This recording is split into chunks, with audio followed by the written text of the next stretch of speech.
Imagine someone just turns off the Suez Canal tomorrow. Not metaphorically, literally. Oil tankers freeze mid-route, container ships full of microchips line up like Black Friday shoppers, and the cost of shipping everything, from your espresso machine to your laptop, shoots up like a bottle rocket.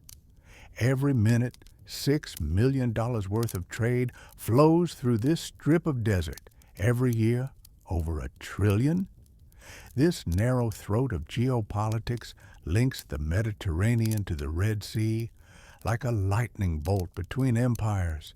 And anyone who ever wanted to rule the world started by trying to rule the Suez Canal.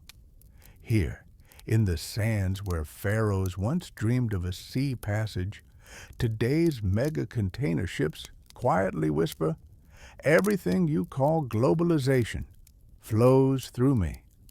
Now imagine this entire story is being told to you by a mustachioed Frenchman in a top hat, radiating overconfidence in his civilizing mission. I am Ferdinand de Lesseps. I didn't just write history, I dug it with a shovel. And now, when you panic over a stuck barge, remember this. Maybe you should have paid more attention in geography class. Subscribe to our channel if you love slow, deep, captivating stories.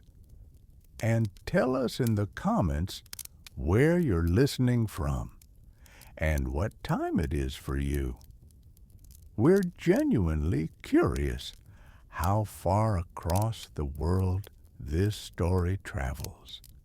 To change the world, all you need is some sand, some water, and the sheer stubbornness of a French diplomat, and perhaps a few thousand corpses, but who's counting? If you believe that connecting two seas with a canal is a modern idea, like putting Wi-Fi in a desert cafe, allow me to disappoint you. The Suez Canal is history's most persistent déjà vu. Pharaohs dreamt of it, Persians dug at it, and Napoleon merely flirted with it. I, however, got my boots dirty. Yes, I am Ferdinand de Lesseps. You may not recognize my face, but you certainly curse my legacy every time your package from Asia is late. I was a diplomat, a gentleman, a visionary, and the man who turned one of humanity's oldest obsessions into a trench wide enough for empires. Long before I picked up a shovel, metaphorically of course, others had tried. In the 13th century BC, Pharaoh Seti I and his son Ramses II initiated a canal to connect the Nile to the Red Sea. Without GPS, excavators, or basic hydrology, they still dared. Later, Darius I of Persia restored the same idea, briefly, but each time the desert swallowed it back. Sand, politics, and neglect are cruel custodians of ambition. Fast forward to 1798. Napoleon arrives in Egypt. He brings not only soldiers but scientists, engineers, geographers, a mobile enlightenment on horseback. Among their rediscoveries was the ghost of that ancient canal. The idea to link the Mediterranean and the Red Sea gained new life. Alas, they got the maths wrong. Bonaparte's engineers calculated the Red Sea to be 9 meters higher than the Mediterranean. Catastrophe, they feared, flooding, devastation. In truth, a miscalculation. But by the time this was corrected, Napoleon had already packed his bicorn and gone home. Enter yours truly. My name is Ferdinand Marie de Lesseps, and if my biography reads like a bureaucratic novel, education consulates, Cairo soirees, it's because I was trained in diplomacy, not engineering.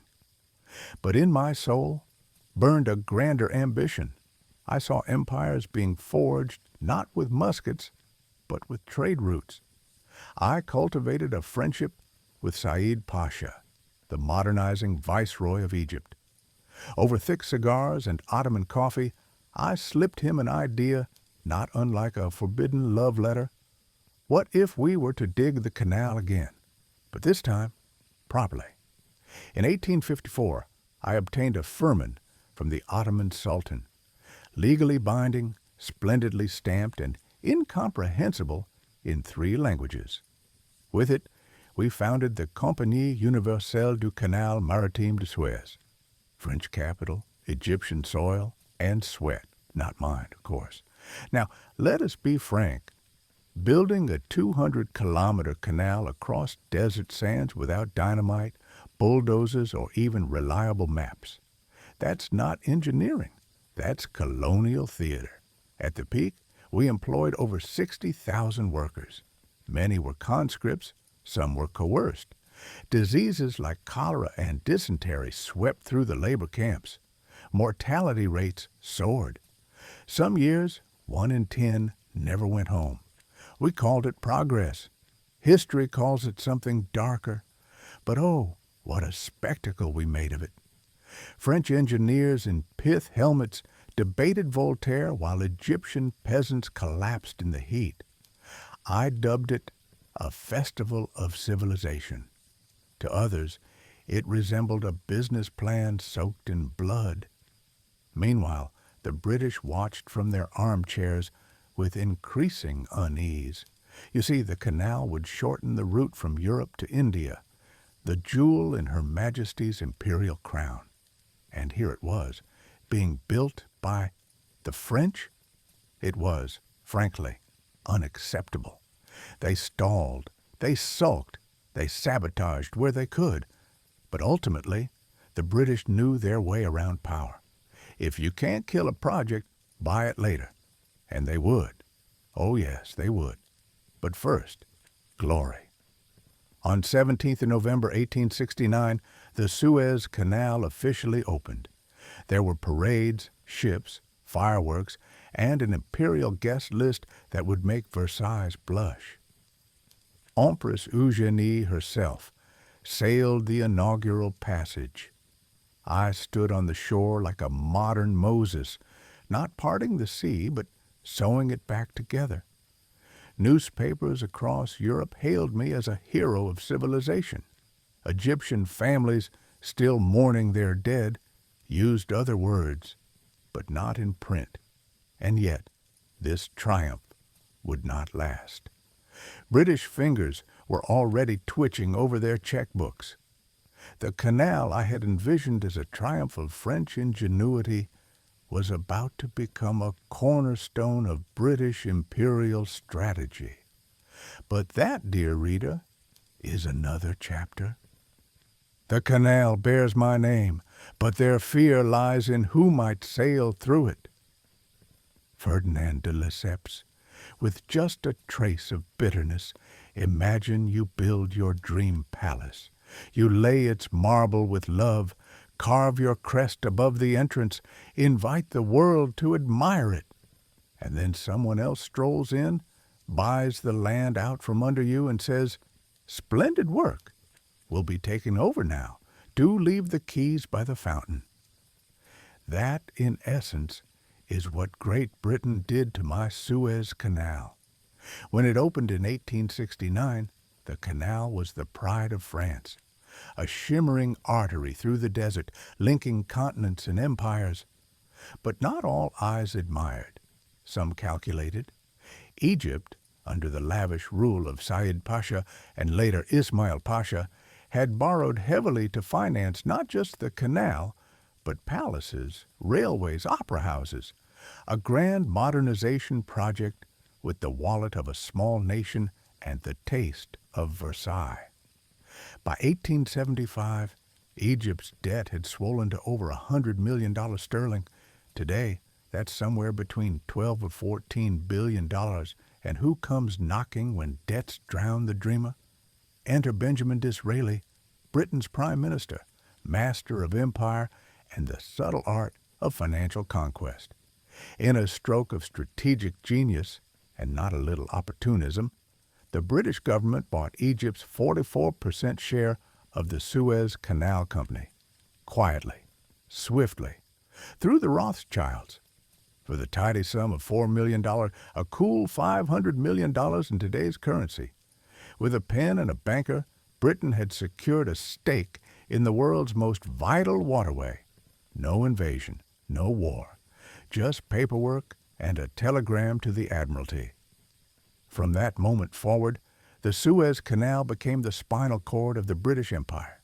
It was the route to India, to tea, textiles, rubber, opium, a lifeline to every colonial outpost east of Suez. And when nationalist unrest erupted in Egypt in 1882, Britain saw its chance.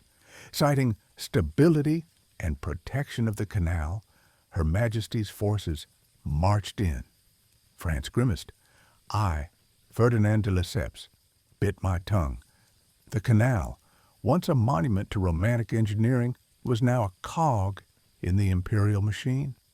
By the late 19th century, the canal was handling over 7% of global trade. Royal Navy ships glided through its waters like they owned the place, because, in effect, they did. The Suez Canal had become a navigational nerve center of the empire. And me? I became a figurehead. Honored, yes. Remembered, certainly. But slowly edged out of the frame by men in uniforms with charts and colonial budgets. Funny, isn't it? I had wanted to build a bridge between nations. Instead, I built a gate, and someone else got the key. When I first stood over the sand, all maps and mustache and ambition, I never imagined that my canal would one day become a casus belli, an excuse for airstrikes, diplomatic ultimatums, and amphibious landings. But in 1956, geography reminded the world that it never forgets and never forgives. Enter one Gamal Abdel Nasser. The second president of Egypt was no emperor, but he thought like one. Charismatic, shrewd, and proudly post-colonial, Nasser looked at the Suez Canal and saw not a marvel of engineering, but a reminder of occupation. And so, on 26th of July 1956, with the world watching, he announced, "The Suez Canal has been nationalized." It was framed as a response to the withdrawal of Western funding for the Aswan Dam. But make no mistake, it was a political thunderclap, a reclamation of sovereignty, a slap to London and Paris. If British diplomats could have fired lasers from their eyes, Cairo would have been a crater. In London, jaws clenched. In Paris, monocles may have shattered. And in Tel Aviv, they sensed an opening. Britain, wounded by the loss of its imperial artery. France, humiliated by the idea that a former colony was now commandeering civilization. Israel, eager to reopen the Straits of Tiran and assert regional strength. The result, a secret pact, plotted in the shadows of diplomacy. The plan was classic cloak and dagger. Israel invades the Sinai Peninsula. Britain and France express shock. They issue an ultimatum to both sides, ceasefire or intervention. Egypt, unsurprisingly, refuses. Anglo-French forces descend, ostensibly to protect the canal. Elegant on paper, disastrous in reality. Washington was furious.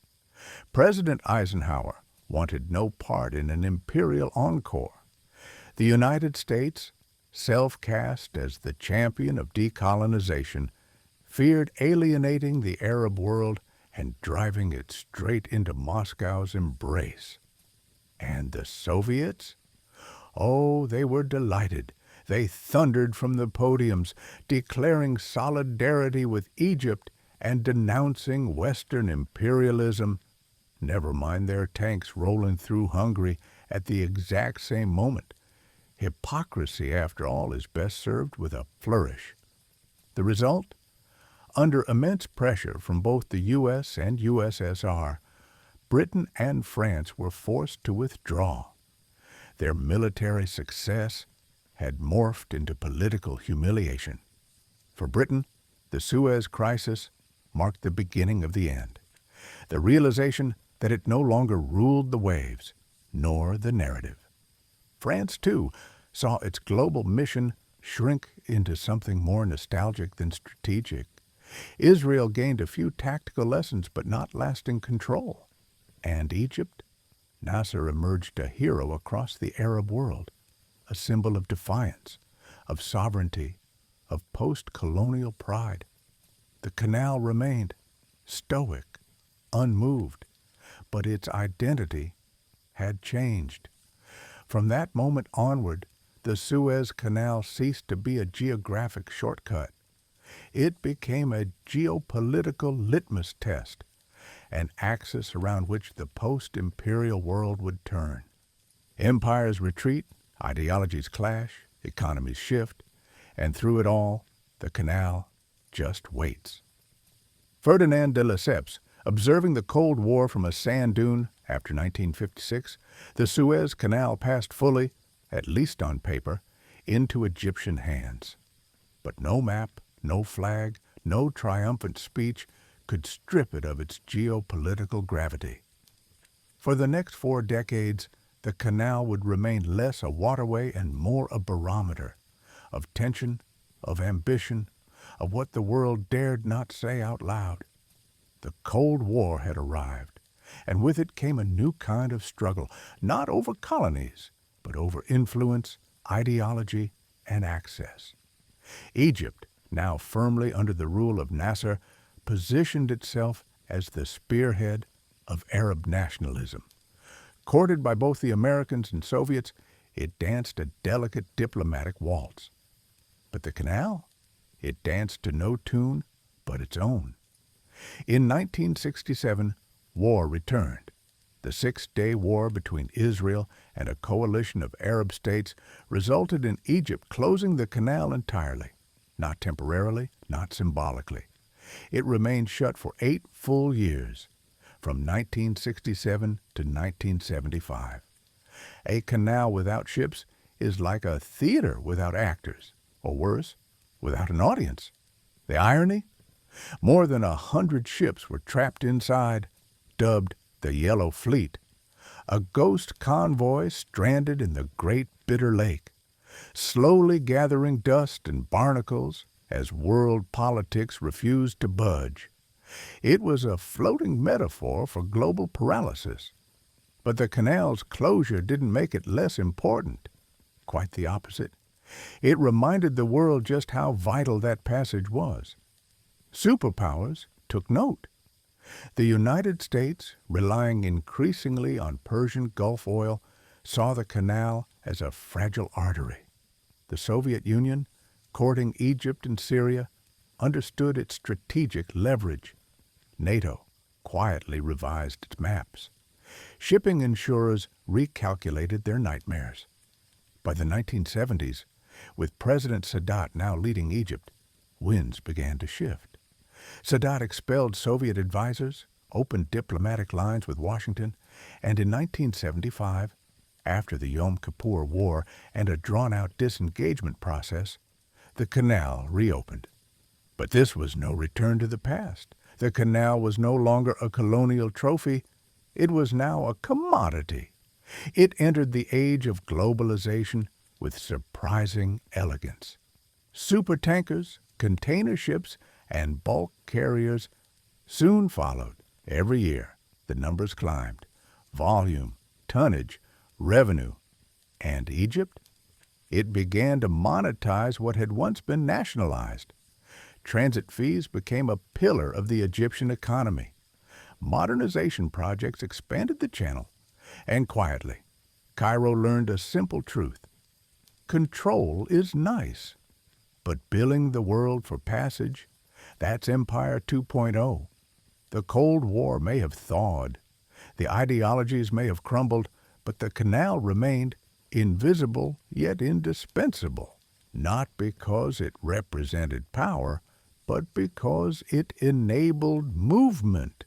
And in a world increasingly built on speed, logistics, and delivery times, nothing is more powerful than being in the way. Everything was fine until one ship decided to play snake in a canal the width of a jogging path. Suez traffic controller probably still recovering March 2021. The world, from Tokyo to Texas, holds its breath because a single ship has wedged itself sideways in a desert trench. Not war, not a global pandemic. A barge. Her name? Ever Given? Her crime? Blocking the most important waterway on Earth for 6 entire days? And suddenly, the planet remembered just how fragile it all is. The memes came fast. A lonely excavator digging sand beside a steel leviathan. A canal built for colonial frigates now choked by a vessel the length of the Empire State Building. TikToks, tweets, and timelines exploded with shipping humor. But the numbers weren't funny. Estimated losses, $400 million per hour. Over 12% of global trade delayed, 369 ships queued up on either end like anxious commuters, oil prices spiked. Factory supply chains snapped like dry twigs, microchips, coffee, auto parts, stranded in steel containers beneath Egyptian sun. For a moment, the entire global economy was one boat stuck in the mud, and there was nothing anyone could do except laugh nervously.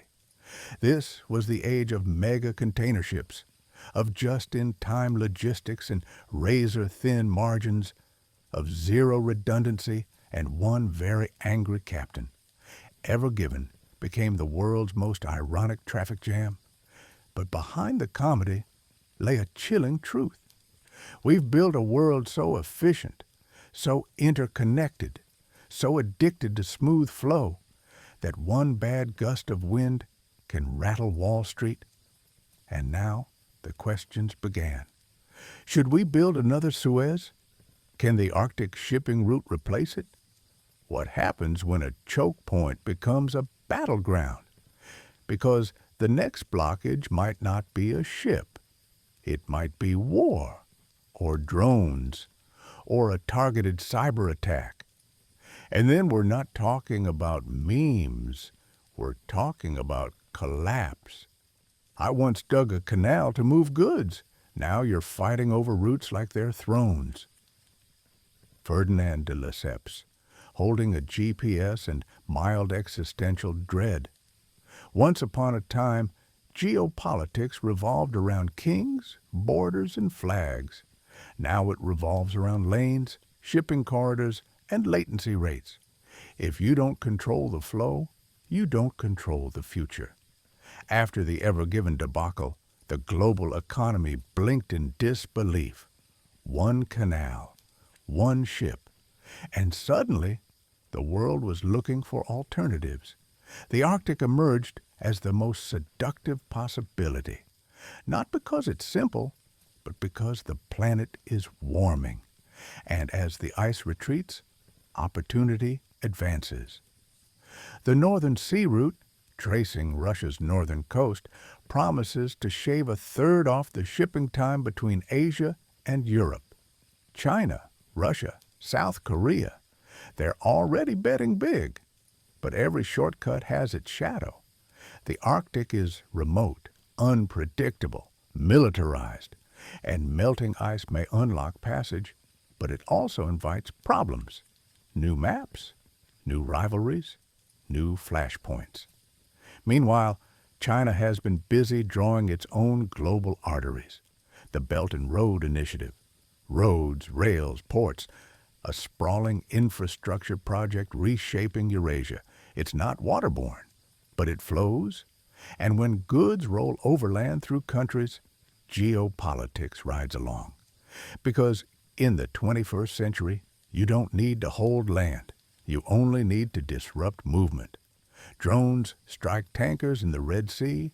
Mines bob beneath shipping lanes. Hackers lock ports with ransomware. One digital breach, and a global logistics chain goes limp. No cannonballs, just code. And then there's the rise of autonomous vessels, crewless ships guided by satellite, steered by software, efficient, economical, also exquisitely vulnerable. No crew to hijack, no resistance to offer. Just 200,000 tons of cargo gliding silently through contested waters until someone, somewhere, taps a keyboard and takes control. Control used to mean raising a flag. Now it means rerouting traffic. The world is entering an era of route wars. Suez, Panama, Arctic sea lanes, digital railways. These are the choke points of the 21st century. Who builds them holds leverage. Who passes through takes a risk. And who targets them rewrites the balance. I had to sketch maps in sand and court Ottoman governors. Modern empires?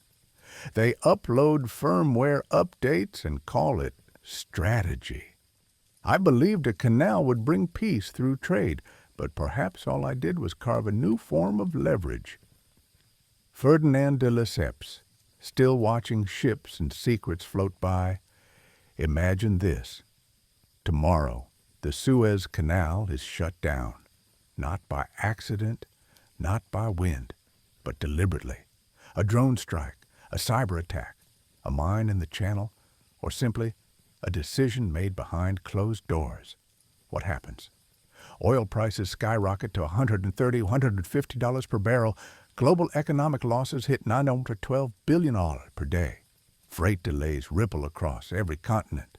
Shipping companies divert around Africa, adding 2 weeks to every journey. Financial markets twitch, because when logistics choke, everything stutters. Microchips, medicine, coffee, confidence. In 2021, one container ship did all that by mistake. Now imagine someone doing it on purpose. Who controls this fragile artery? Officially, Egypt. The Suez Canal Authority operates, expands, and digitizes the route. Billions are invested in side channels, navigational upgrades, redundancy. But in the shadows, new players gather. China has poured capital into Egypt's Suez Economic Zone, building logistics hubs and manufacturing clusters. The UAE eyes port control and influence. Saudi Arabia dreams of competing routes through land corridors. Israel flirts with a rail and port shortcut via Eilat. And then came the 2024 memorandum between Cairo and Beijing, a joint venture, development, opportunity, or leverage. Some analysts whisper, China doesn't need to own the canal. It just needs to be close enough to the controls. In the 21st century, you don't need warships. You need permissions and an inbox full of signed agreements. Suez has become more than geography. It is fear, it is power, it is silence priced by the minute. And perhaps that's the true moral of the story. I wanted to connect the world. You've turned my canal into a switch. And the threat of flipping it off is worth more than the canal itself. But my story doesn't end here. Across the ocean, in another jungle, another narrow passage was carved. By engineers, by empires, by ghosts with shovels in both hands. Next time, the Panama Canal, and the price of cutting the Americas in half. Shall we set sail